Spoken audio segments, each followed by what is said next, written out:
morning. On the boosted SNAP benefits that are going to expire this week, what's the administration's message to the Americans who are going to really feel the brunt of this once these expire? So, as you know, Karen, as you just mentioned, Congress made the decision back in December to allow pandemic-era benefits to expire next month. As a reminder, USDA updated the 30 food plan, resulting in SNAP benefits increasing by an average of $36.30 per person per month, beginning October 2021. This SNAP benefit increase lifted an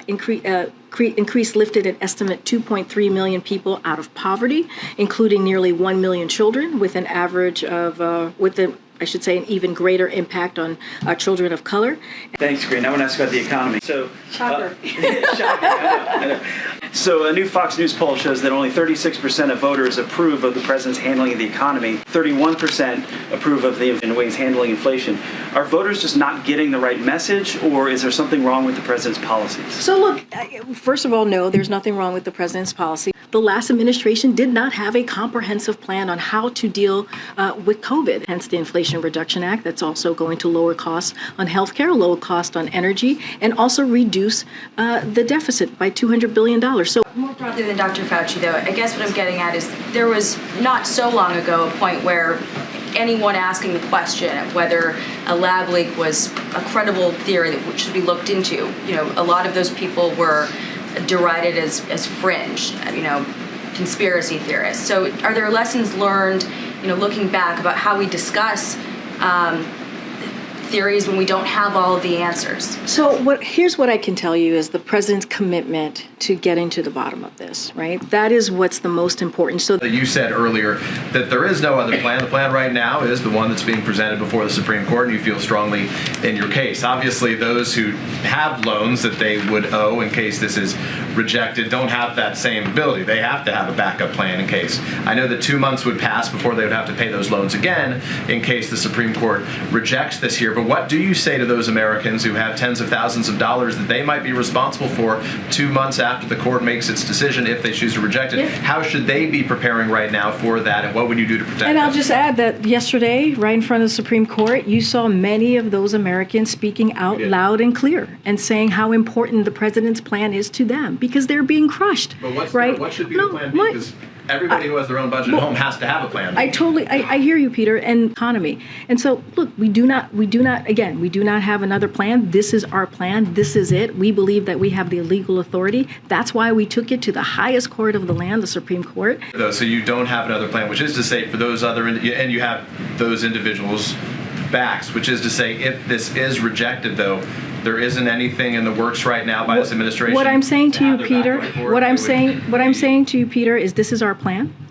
It is a good plan. The folks that were in front of the Supreme Court. Thousands they owe. So what should they do? And I said they should know that we are going to continue to fight. Now know, according to the FBI director, who is most likely responsible for all those empty chairs at all those kitchen tables. Why not do more to try to hold them accountable? So I'm going to flip that on its head for a second. It was because of this president that took action. By the way, the last administration did not. They did not have a comprehensive plan to actually. No. But you, Peter, you can't tell. First of all, you can't tell me how to answer the question. I'm going to answer it for you, right? So just give me a second. Is President Biden aware of this leaked document that recently came out of the Richmond, Virginia field office that compared Catholics, conservative Catholics, to violent extremists? Several attorneys general have written a letter, and they say, quote, anti-Catholic bigotry appears to be festering in the FBI, and the Bureau is treating Catholics as potential terrorists because of their beliefs. Again, they wrote that in reaction to that leaked document. So my question is the president aware of that document, and what would he tell Catholics seeing these headlines who might be worried they're coming after us, the feds, because of our faith? So I have not seen this leaked document. I've not spoken to the president. I haven't seen it, so therefore I haven't spoken to the president about it. So I just don't want to get ahead of that.